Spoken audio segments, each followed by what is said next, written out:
O grafite é um tipo de manifestação artística surgida em Nova York, nos Estados Unidos, na década de 1970. Consiste em um movimento organizado nas artes plásticas, em que o artista cria uma linguagem intencional para interferir na cidade, aproveitando os espaços públicos da mesma para a crítica social. O movimento apareceu quando um grupo de jovens começou a fazer desenho nas paredes da cidade. É considerado por muitos como um ato de vandalismo por sujar as paredes.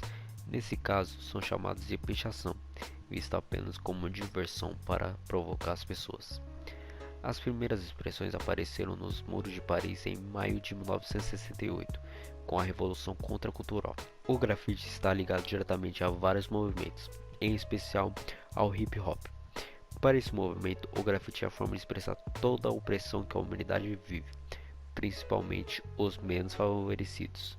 Portanto, o grafite reflete a realidade das ruas. No Brasil, o grafite chegou ao final dos anos de 1970, na cidade de São Paulo, sendo Alex Valauri o responsável por trazer o tipo de arte para cá. Hoje o estilo desenvolvido pelos brasileiros é reconhecido entre os melhores do mundo, sendo que eles não se contentaram com o grafite norte-americano, e então começaram a incrementar a arte com um toque brasileiro. O movimento apareceu quando um grupo de jovens começou a fazer desenhos nas paredes da cidade, ao invés de apenas escrever, o que era considerado por muitos como um ato de vandalismo, por sujar as paredes. E nesse caso, são chamados de pichação, vistas apenas como uma diversão para provocar as pessoas. O grafite brasileiro evoluiu muito de Valauri para cá, e além de já ser considerado por cada vez mais pessoas como uma expressão de arte contemporânea, essa mesma expressão já conta com grandes nomes nacionais, que expõem suas artes em diversos painéis ao redor do mundo. Dentre os grandes nomes do grafite no Brasil, podemos citar a dupla dos Gêmeos, que talvez sejam o maior expoente brasileiro do grafite, sendo que tem painéis expostos nas maiores cidades do mundo, incluindo a fachada do Museu Nacional de Arte Moderna do Reino Unido, o Tate Modern, que é uma obra de 2008. Os irmãos Pandolfo, que ainda tem muito de suas artes espalhadas pelas ruas da sua cidade natal, São Paulo, localizadas na região central, e Muros da Liberdade, sendo que recentemente tiveram apagada com tinta cinza uma das maiores obras de grafite do mundo, que eram os murais da Avenida 23 de Maio. Cobra é outro dos artistas mais famosos do Brasil na arte do grafite. Autor do maior mural grafitado do mundo, Chocolate, com 5.742 metros, Eduardo Cobra também tem grande parte de suas obras espalhadas pelo mundo. Em contraponto ao estilo mais lúcido da dupla dos Gêmeos, Cobra usa o realismo carregado de cores como marca pessoal.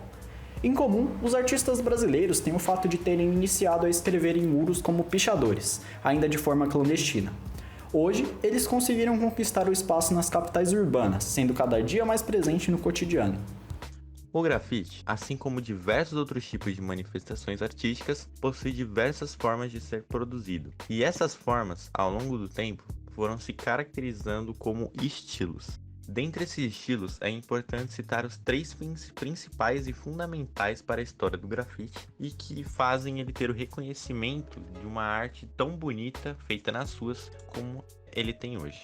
A primeira e mais importante, por ser muito mais comum e que a maioria das pessoas já está habituado com ela, mesmo que não seja um praticante da arte do grafite, é o stencil. O stencil é um formato caracterizado pela velocidade com que ele pode ser feito. Basicamente consiste em você pegar um desenho já feito, colocar em cima de uma parede e contornar com a sua latinha de grafite. Esse desenho ficará pronto e por isso é muito utilizado por pessoas que são novatas na arte do grafite. Todavia também é utilizada por profissionais como Banksy, que é um dos especialistas nessa arte e é um dos principais artistas atuais na área. Dentre essas formas, também podemos citar a segunda, sendo o Wild Style. O Wild Style, também conhecido como estilo selvagem na tradução literal para o português, foi criado nas ruas de Nova York na década de 1970. Como foi supracitado pelos meus colegas de grupo, 1970 foi a data de criação do próprio grafite. Assim como o grafite, o estilo selvagem sofreu diversas mudanças ao longo do tempo. Todavia, possui uma forma impressionista para chamar a atenção. A terceira forma é a forma 3D. Ela possui um nome autoexplicativo, que consiste basicamente na mudança de dimensões que iremos ver no desenho. Assim como o White Style possui uma parte impressionista, todavia não utiliza características mórbidas muito diferentes do habitual, mas sim pode ser utilizada para fazer qualquer coisa, porque a própria forma de você alterar, colocar de forma tridimensional, já altera e faz ficar como características muito bonitas para o estilo do grafite.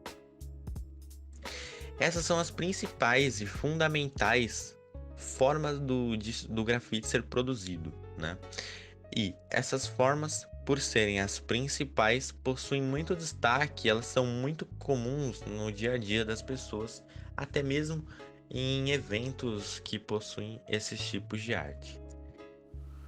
Assim como qualquer outro tipo de expressão artística, o grafite envolve em todas suas vertentes algumas gírias específicas para uma melhor compreensão do movimento, como por exemplo, Creu, grupo de grafiteiros que se juntam para realizar trabalhos grandes.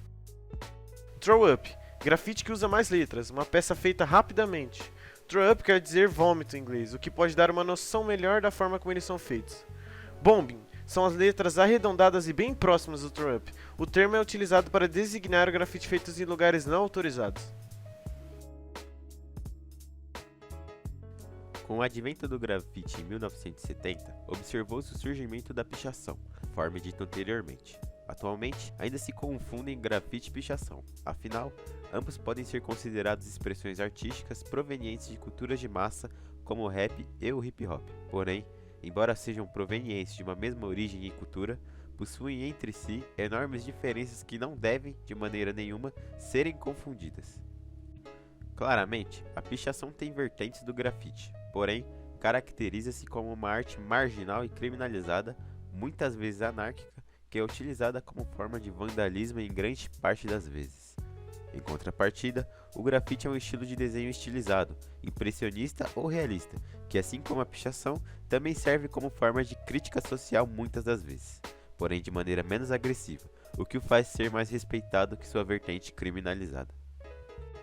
Logo, é evidente as diferenças entre tais artes, o que justifica o preconceito contra a pichação, envolvendo o fato de muitos não a considerarem uma arte genuína. Mas e para você? O grafite e a pichação possuem a mesma carga artística?